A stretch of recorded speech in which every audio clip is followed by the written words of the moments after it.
Abang dah minum. Itu susu kamu ke? Ya Allah, abang. Abang dah jadi anak susuan saya. Astaghfirullahalazim. Saya bukan buat cerita ni kat Zarina Studio. Bukan. Nak siapkan kenduri kahwin, setahun sibuknya. Anak dia 2 minggu kahwin, cerai. Duit kemah pun tak ada habis gitu. La ilaha illallah. Sebab dia sibuk buat kenduri, tapi dia tak sibuk membuat persiapan menjadi suami isteri.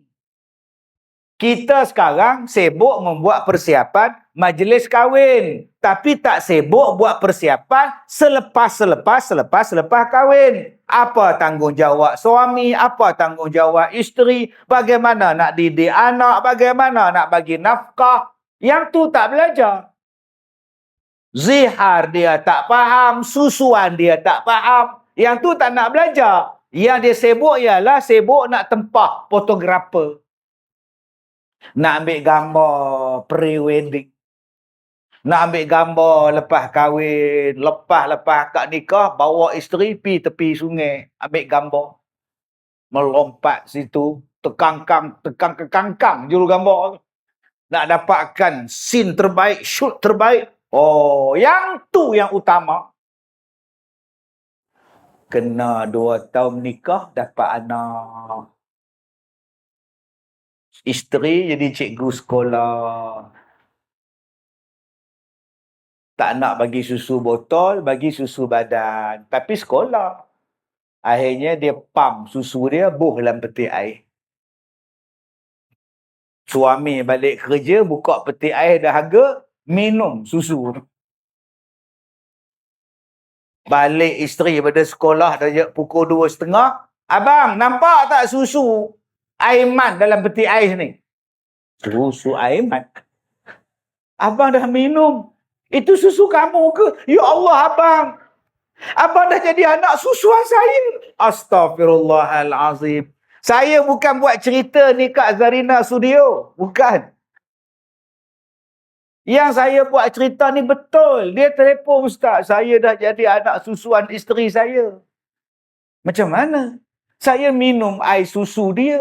Dia perah bagi anak. Saya tak tahu saya minum, Ustaz. Ya Allah. Masa bila abang jadi anak susuan dia? Saya minum susu dia, Ustaz. Kepala otak engkau. Engkau dah 26 tahun kejadah apa anak susuan lagi? Anak susuan tak sempat umurnya 2 tahun. Dia dah 26 tahun, Abang Haji, oi. Dia tak tahu. Yang ni yang menjadikan masalah pada kita. Kita sibuk pada benda yang kita sendiri tak tahu. Kita sibuk tentang bola sepak padahal kita tak main pun. Maka sibuk duk ikuti, sibuk duk tengok kes ni, sibuk ni. Sekarang ni kita sibuk apa? Sibuk dengan kereta Beza, ada gula. Orang Malaysia ni, dia suka cerita. Minggu lepas cerita Ashabul Kahfi. Semua Ashabul Kahfi.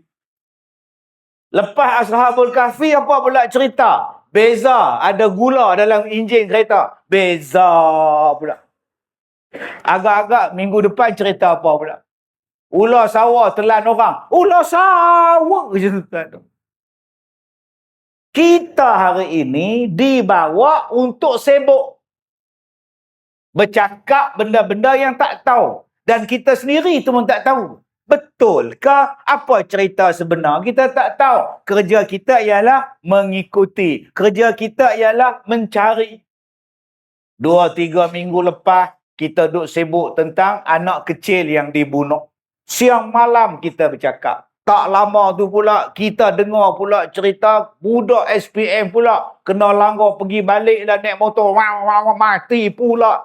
Seminggu, 2 minggu duk bercakap. Lepas tu kita cerita apa pula? Satu.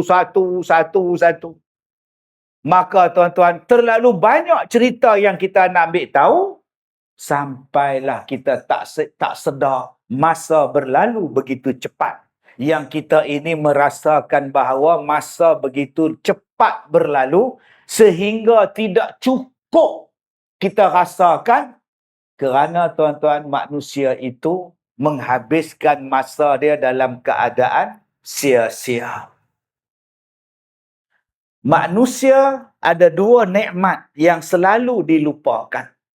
Yang pertama, as-sihhah wal faragh. Ada dua nikmat yang selalu dilupakan. Nikmat yang pertama ialah nikmat sihat. Waktu sihat bukan nak sembahyang. Waktu dah sakit gaut baru teringat nak sembahyang. Mulalah aduh. Saya pernah jumpa tuan-tuan orang gaut sembahyang sebelah saya. Saya tak tahu dia gaut. Dia sembahyang sebelah saya hujung sekali. Kemudian masuk pula orang nombor 3, hujung dekat tiang, dekat dinding. Masa takbir elok, masa Fatihah elok, masa rukuk pun elok. Masa nak turun sujud kat semua, Allahu Akbar. Aduh. Oh, budak tuan-tuan. Apa aduh ni Kak Nam? Tengah sembahyang mana boleh sebut aduh. Bila bangkit daripada sujud Rabbi Ghafir, aduh. Oh, sudah. Saya rasa nak siku pun ni. Tak khusyuk sembahyang saya Kak Nak woi. Bila sujud, aduh. Hai ya Allah, yang sampai sekarang saya teringat-ingat terngiang-ngiang di telinga saya. Bila tahiyat akhir, aduh, lah lagi lama pula lah. Habis-habis salam saya tanya, bang apa gaut. Dia selokkan plekat dulu, nengok ya Allah berbiji-biji kaki tuan oi. Habis tu yang panjang, aduh tu kenapa? Saya tahiyat akhir. Orang duduk atas kaki saya. Patutlah pun. Memang panjang lah aduhnya pun. Aduh. Jadi adik-adik yang datang malam ni, jomlah. Janganlah abaikan waktu sihat. Sebab kalau sakit datang, nak sembahyang pun susah. Kalau sakit datang, nak puasa pun payah. Ubatnya panjang. Makcik puasa, makcik. Nak puasa apa dengan ubat ni? Segenggam. Segenggam pagi sekali, tengah hari sekali, malam sekali. Ya Allah Ustaz. Oh, boleh buat bubuk Ustaz. Oh. Kalau makcik puasa ke, pengsan lah makcik Ustaz. Oh. Jadi adik-adik waktu sihat, sekarang tak ada ubat dimakan ni. Adik-adik yang datang malam ni sihat, ubat pun tak makan, sihat. Nanti bila datang semayang. Allahu Akbar. Hari ni ada orang yang mengajak orang lain datang semayang subuh macam semayang Jumaat.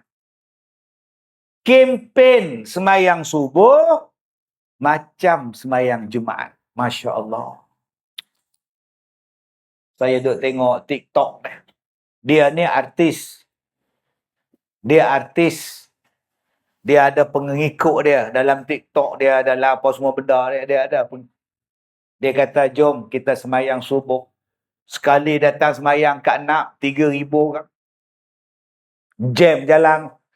Pukul 2.30 orang datang dah. 2.30 pagi orang datang.